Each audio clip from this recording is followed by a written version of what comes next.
దీవించండి, చూస్తారేంటి?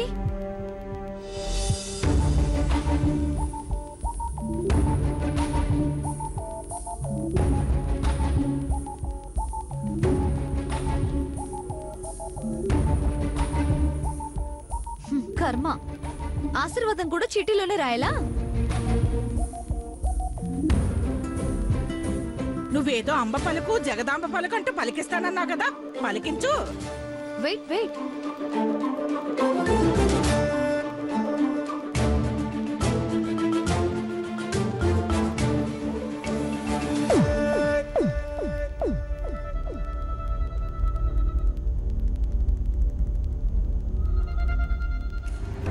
నీకు నాకు విడాకులైపోయి నువ్వు నేను విడిపోయి ఎవరికి వాళ్ళం హాయిగా ఉండాలి.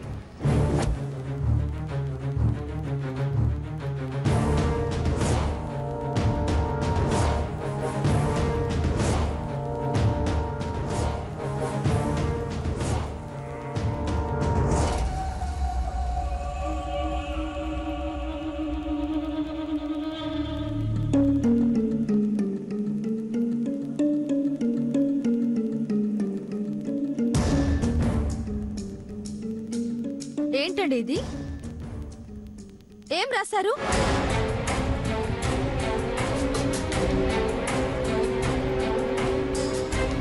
ఆశీర్వదించమంటే ఇలాగైనా రాసేది మీరు? ఏం రాశాడు? అసలు ఏం రాశాడో తెలుసా జజవ్వా? ఇందాకటి నుంచి అందరం అదే అడుగుతున్నాం. అది తెలిస్తే మీరు తట్టుకోలేరు. అదేటివ్వు. మీరు చదివితే తట్టుకోలేరు అత్తయ్య. ఆగండి, ఆగండి, ఆగండి. అసలు తట్టుకోలేరు జజవ్వా. ఎవరో తట్టుకోలేనంత దారుణమైన విషయం ఏం రాశారు? మీరిద్దరూ ఎన్ని గట్టిగా పట్టుకోండి. ఆగండి, ఆగండి. అయ్యో, పద్దు,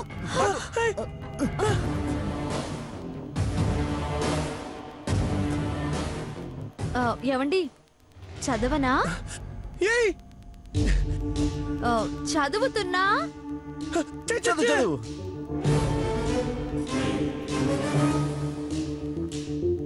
చదివేస్తున్నా.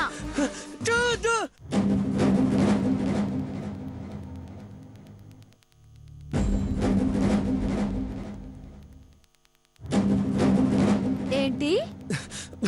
చదివితే ఊరుకోను.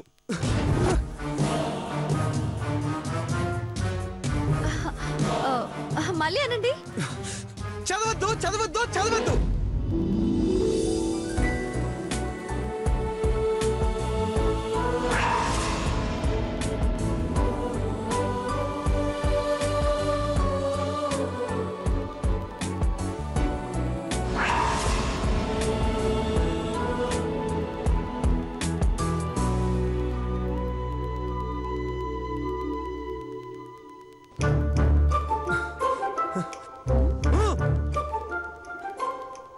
నీకు దండం పెడతానే, బయటికి చదవకే. ఏమండి, మీకేమైనా మతిపోయిందా? మాటలు వచ్చాక కూడా ఈ చీటీ రాస్తారేంటి?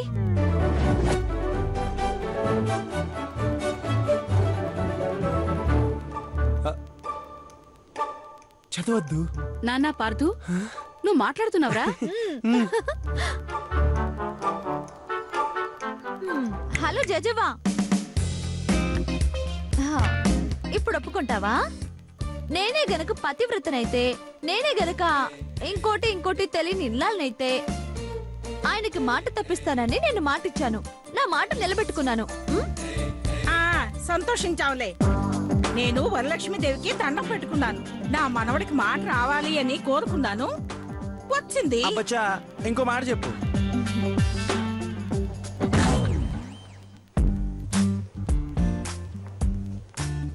మీకు మాటలు తెప్పించడానికి మీరు అలాంటి దీవెన రాసినా నేను కావాలనే మిమ్మల్ని రెచ్చగొట్టానండి. ఏమండి, ఇప్పుడు చీటితో కాకుండా నోటితో మనస్ఫూర్తిగా దీవించండి.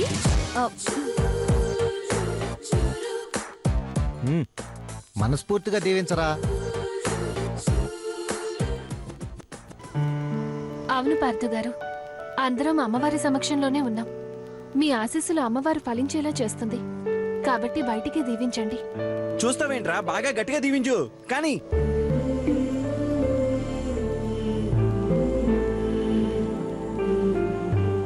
సుమంగళి భవ. చాలా రండి ఇక అందరం కలిసి భోంచేద్దాం.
ఏంటి వెళ్ళిపోతున్నాడు? బ్రో బ్రో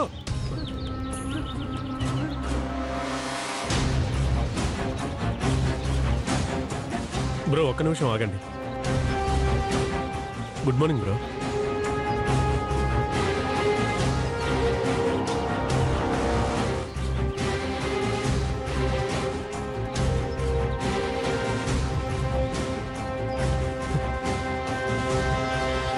నీకు నా మీద బాగా కోపం వచ్చినట్టుంది.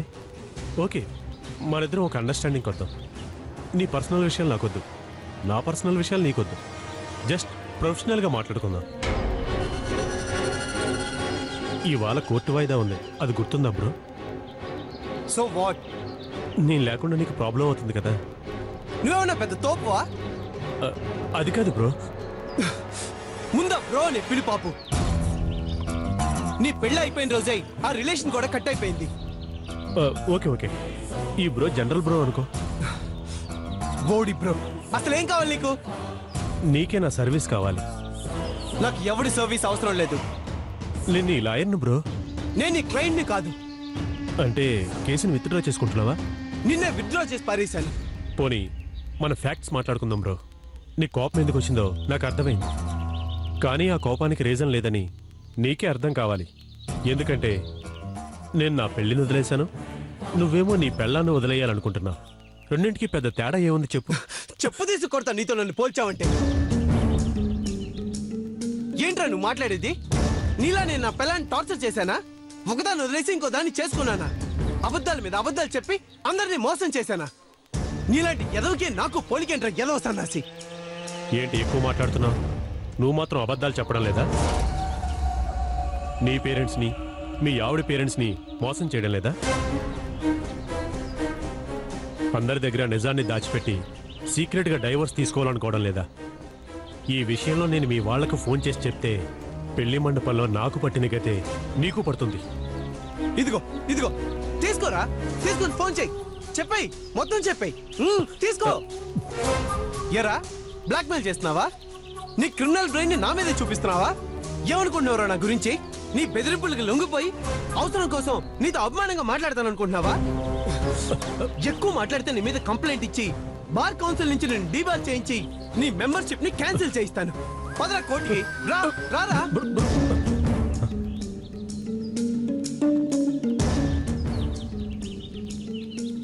బ్రో, నిజానికి నేను నీతో గొడవ పడ్డానికి రాలేదు బ్రో.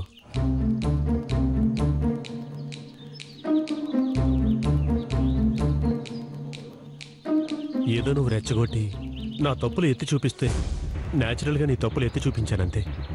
నా గతానికి, నా ప్రొఫెషన్కి లింక్ పెట్టకుండా ఒక్కసారి నేను చెప్పేది కూడా పూర్తిగా విని బ్రో.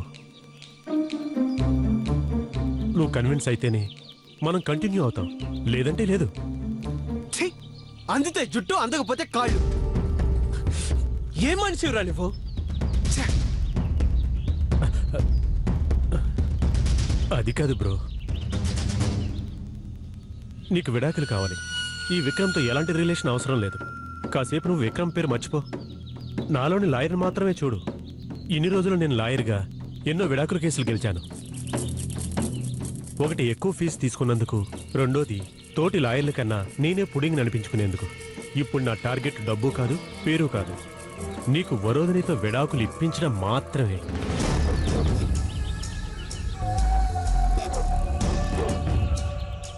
నువ్వు నాకు ₹1 ఇవ్వకపోయినా పర్వాలేదు, ఫ్రీగా కేసు వాదించి విడాకులు ఇప్పిస్తాను. ఇప్పించకపోతే నువ్వు నన్ను బార్ కౌన్సిల్ నుంచి డిబార్ చేయించడం కాదు, నేనే నా ప్రొఫెషన్ వదిలిపెట్టి ఊరు వదిలి వెళ్ళిపోతాను. కావాలంటే రాసిస్తాను. అన్ని కేసులు వేరు.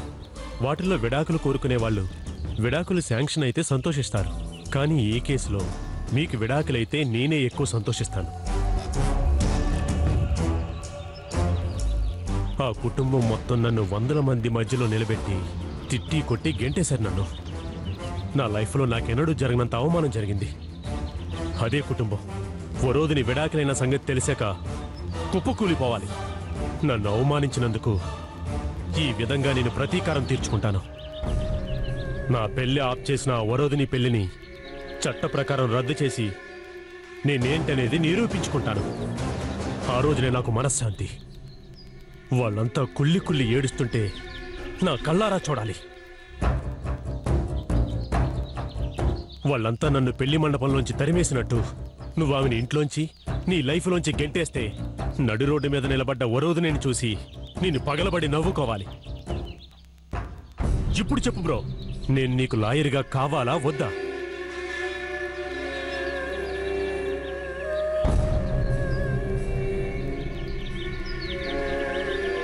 కోర్టులో కలుద్దాం.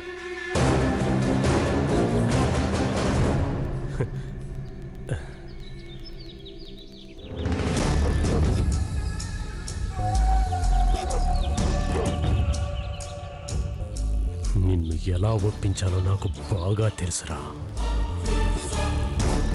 వరోధిని! వరోధిని! వరోధిని!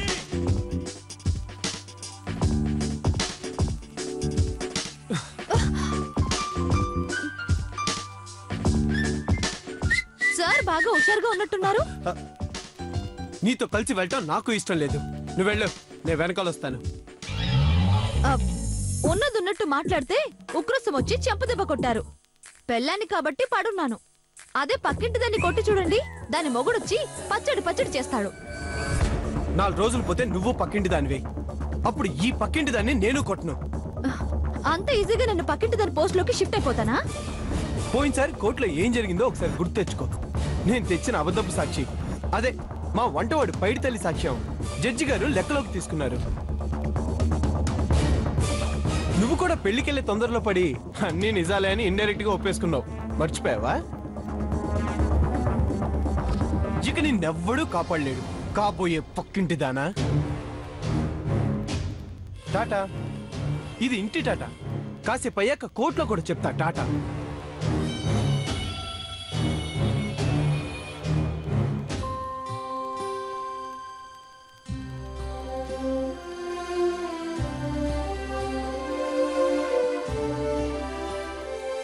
ఆగు.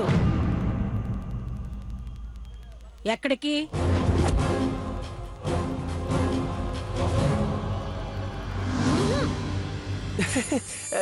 ఎక్కడికేం చేజవా? ఆఫీస్కి. ఇద్దరు కలిసి వెళ్ళడానికి వీల్లేదు. ఎందుకు? ఎందుకేమిటి పార్దు? పెళ్లి కాకముందంటే వరూతునికి ఉద్యోగం అవసరం కాబట్టి చేసింది. పెళ్ళయ్యాక కలిసి వెళ్లి కలిసొస్తారు కదా అని ఊరుకున్నాను. ఇంకా ఎన్నాళ్ళిలా? ఎప్పుడు ఇంటి బాధ్యతలు తెలుసుకుంటుంది? ఎప్పుడు మాతో కలిసి ఇంట్లో ఉంటుంది? అక్కా చెల్లెళ్ళిద్దరూ తోడికోడళ్ళు అయ్యేసరికి సంతోషంగా కలిసి చెరువు పని చేసుకుంటారులే అనుకున్నాం. పొద్దుటి నుంచి సాయంత్రం దాకా వరూధిని ఆఫీసులో ఉంటే మాకు ఏం తోచడం లేదు.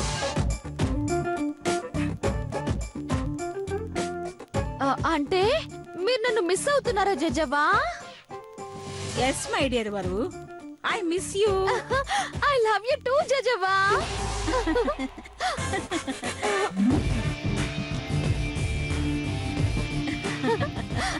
ఏమండి, పోనీ ఒక్క రోజుకు నేను ఆఫీస్ కు డుమ్మా కొట్టేస్తానండి. ఏం చక్క జేజీవతో కలిసి ఇంగ్లీష్ పిక్చర్కి వెళ్తాను. తర్వాత హోటల్కి వెళ్ళి సరదాగా భోంచేసి చేసి అలా అలా తిరిగి వస్తాం. మీరు వెళ్ళిపోండి, నేను ఇక్కడే ఉండిపోతాను. ఓకే కదా జేజవ్వ? Okay dear.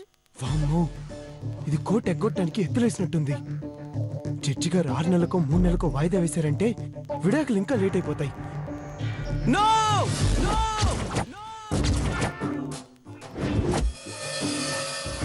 అసలు ఏమనుకుంటున్నారు మీరు? ఒక్క రోజు వరోధిని ఆఫీస్కి రాకపోతే మొత్తం డిస్టర్బ్ అయిపోతుంది. కార్యేషు దాసి, కరణేషు మంత్రిలా నాకు ఎంత హెల్ప్ చేస్తుంది అనుకుంటారు? అందులో వరోధిని వాళ్ళు నాతో కలిసి రావటమే పెద్ద హెల్ప్ అవుతుంది తెలుసా? వరోధిని వచ్చి నాకేం కావాలో చెప్తేనే నాకు శాంక్షన్ చేయాల్సినవి చేస్తారు. అదే బ్యాంక్ మేనేజరు. కావాలంటే రేపు నాకు కార్ ఇస్తాను, కావాల్సినంత క్యాష్ ఇస్తాను. సినిమాలేంటి, షాపింగ్లు కూడా చేసుకోవచ్చు.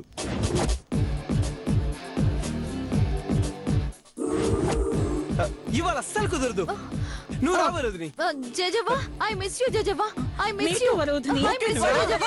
వరోధిని, వరోధిని.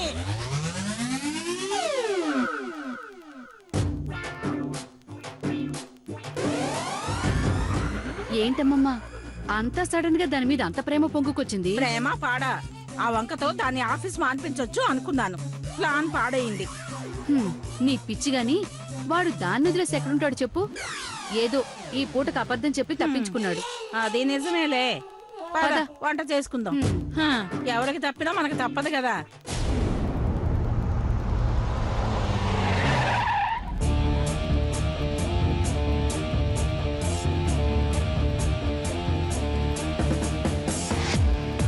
ఏంటి దిగిపోమంటారా? నువ్వు తెలివైందానివి, వెంటనే క్యాచ్ చేసావు. మీకు తెలివి లేదా? అన్ని లేట్ గానే క్యాచ్ చేస్తారా? కనీసం ఇక్కడ ఒక ఆటో స్టాండ్ కూడా లేదు. నేను ఎలా వస్తారనుకుంటున్నారు? అది నీ ఇష్టం. విడాకులు వాయిదా పడకూడదు కాబట్టి నేను కంపల్సరీ కోర్టుకు హాజరు కావాలి. కానీ మీ కార్లో మీతో పాటు రాకూడదు. ఎందుకు?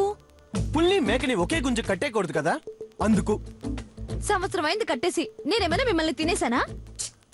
అంటే నువ్వు పుల్లని ఫీల్ అవుతున్నావా? మీరేమైనా నన్ను బక్రీ అనుకుంటున్నారా? అంటే నువ్వు నన్ను బకరా అనుకుంటున్నావా? పులి మేక గుంజ సామెత చెప్పింది మీరు. చిచి, నావి 100 చీచీలు 1000 చీలు.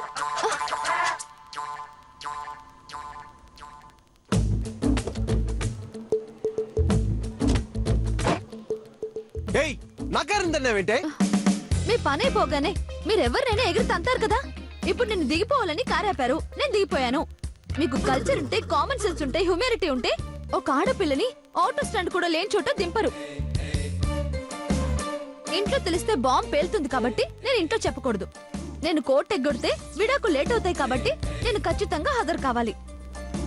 మీతో కలిసి కారులో రావడం చూస్తే జడ్జి గారు మళ్ళీ కలిసి ఉండమంటారు కాబట్టి నేను మీతో రాకూడదు.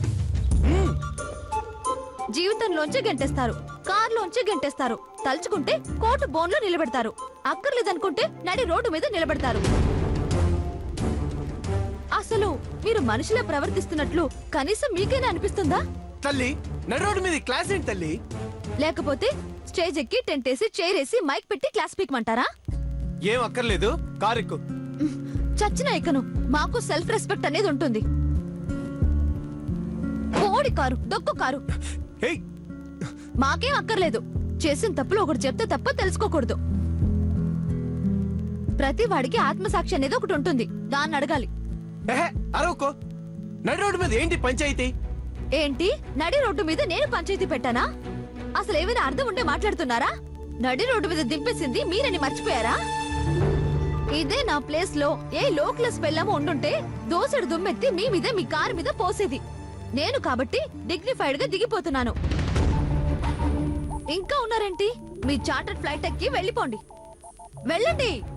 ఆటోలు లేవుగా. ఓహో, ఆటో లేవు కాబట్టి నేను కోర్టుకు లేట్ వస్తే మళ్ళీ వాయిదా పడుతుంది కాబట్టి విడాకులు లేట్ అవుతాయి కాబట్టి నేను కారెక్కాలా? స్వార్థానికి పరాకాష్ట చూపిస్తున్నారు కదండి. పని జరిపించుకోవడానికి మీరు ఎంతకైనా దిగజారిపోతారు. చిచి, ప్రపంచంలో ఇంకెక్కడైనా ఇంత అన్యాయం ఉందా?